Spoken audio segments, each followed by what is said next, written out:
See, if you fire a war and you don't have a military, which makes it stupid. It's a stupid idea. That October 7, I said it many times, it's legal under international law. You can look at the Geneva Convention. I'm not going back to it. But it was a stupid idea, and I don't blame them. You know, it is what it is. I am not Palestinian. I have never lived under those circumstances. Israel stepped up deadly bombardment of Gaza before ceasefire talks. And so this is an article from The Guardian. I mean, just to illustrate the point I'm trying to make on this video. And so Donald Trump has been, proposing like a 60 days ceasefire. So Israel, they just don't want to stop the violence, even when they're kind of like in the process of, coming to an agreement. I don't think there's going to be an agreement. They probably you're going to have a one-state solution.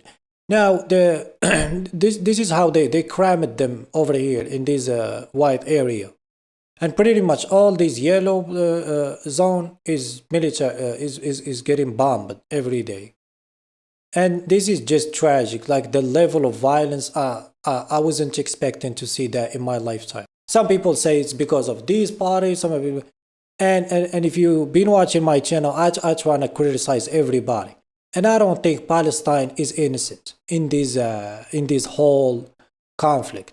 Now, it doesn't mean, see, because this is where it gets really complicated. I'm willing to criticize everybody. That's the point. I don't have to explain myself. Now, this is some of the early proposal. I did some research. This is AI, okay?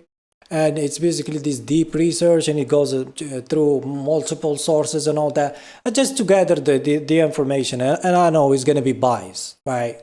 Heavily Zionist biased. But, this is the best I can do, because it will take you almost like a lifetime just to understand what's going on, because there's too much information to go through. So as you can see in this table, I just want to understand like whose fault is it that the agreement was not signed and there was no partition or either a one-state solution and all that. Me personally, I don't care about the outcome. I mean, this is the world is run by psychopaths, so you cannot like you can ask for justice all you want, but like you have to understand like so this is in 1947. And there was the type of the solution proposed was the two-state. So they gave the Jewish 56% of the land, and the Jews were 1/3 of the population. They were not many, because they were still importing these criminals from all over the world. And they were asking them, they were giving them incentive, And so the Palestinian Arabs rejected due to perceived unfairness, land distribution, large Arab minority, etc. This is the rejection. The Arab side, they said, no, we're not going to do it. And they said because it was unfair. Now, this is the first mistake by the Arab Palestinians. Listen, you've been colonized, make a deal. This is what I think after like all we have seen, after these 75 years, you can say that they shouldn't accept the deal. But hey, it just gets worse, because in 1991, they had this Madrid Peace Conference. And basically there was a United Nations Security Council resolution, and there was a direct, negotiation. So the party adhered to traditional position. So this is the same thing. And this is where there was like the Palestinian Authority, and the Israelis delegation have a lack of flexibility. It doesn't tell exactly, and I don't want to go back, because like I said, there's just too much information that you have to go through, and you can't just say, well, it's because of this or that. That's why most debate that you see online, they just don't give you the full picture. Now, the delegation says inability to move without PLO approval. So once again, the Palestinians have refused. They have been given a deal. They did refuse. That's why I say they should also be criticized. And it doesn't make me a Zionist or whatever. It's just, this is the reality. It is what it is. You've been colonized. You can establish your country. See, because I know what I'm going to say, but I'm just going to say it right now. If you get your country, if you establish your country, and it's recognized by the United Nations, then you can deal with the other stuff later on, like where is the capital and Jerusalem, this, that. You can deal with all these problems later on. After you get your military, after you establish your economy and make sure that you have some allies in the region and ally yourself with, but you can't do it without the state. You are trying to be greedy from the start, and I understand it's unfair, but most conflicts are unfair because they don't because the Europeans and the white people, they just don't have no concept of what is like justice, humanity, integrity, honesty. They don't believe in that. They're like completely different human beings from us, like non-Westerners. They just don't deal with that. They don't deal with humanity. They're against humanity. Like, at some point, they colonized the entire planet. And if they manage to take over, they will look into like some other planet. They will go to Mars or Neptune or whatever. Like, they will literally colonize the entire galaxy, and it wouldn't be enough. Because they're just not normal human beings. And so you have to accept the reality that you're dealing with. So this is the Oslo Accord in 1995. So here, the Palestinian Authority failure to suppress armed struggle. This is when they start firing. And they have been firing a lot. And I don't blame them. It is what it is. I am not Palestinian. I have never lived under those circumstances, so I cannot tell you how I will respond in that situation. But you better believe, according to what I've seen and all that, I will pick up the arms and start with violence and all that, because it's just like it's just too much oppression, and you can see it from how the IDF is behaving. So here's the United States have insufficient leverage and active management. Okay, so Camp David summit. This is in 2000. The Israeli perceived inflexibility, all or nothing approach, domestic political constraint. Palestinian President Yasser Arafat, unwillingness to make concession, no counter proposal, fear of undermining legitimacy, distrust of Israel. So as you can see, Yasser Arafat was never he did no effort into signing that agreement. So he was also responsible for that. And in this situation, in this Camp David, they all fuck up that situation. So you have Taba summit, primary reason, time constraint. So here they didn't have the time. Well, I don't believe that. So Arab Peace Initiative, this is in 2002. Here Israel have rejected comprehensive demand. Full Israel withdrawal. They were just asking them to go back, to the 1967. Well, this is the another thing.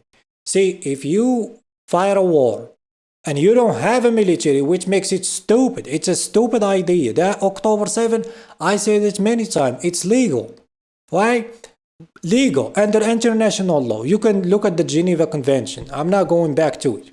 But it was a stupid idea because you're not prepared. So this idea of just going back to the 1960s, if you fight a war, this is what I was trying to say, I completely forgot.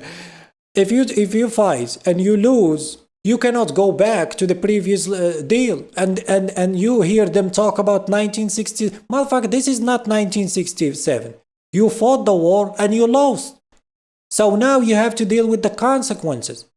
And that's what I said. Another reason. See where the logic is. The logic, if you accepted the previous deal in the 1947 or whatever it was, you will be in a better position because at least you will have an army, at least you will control the border, at least you will control, how much food you get, and you have, control the waters, and you might have a navy, whatever. At least you are in a position to fight.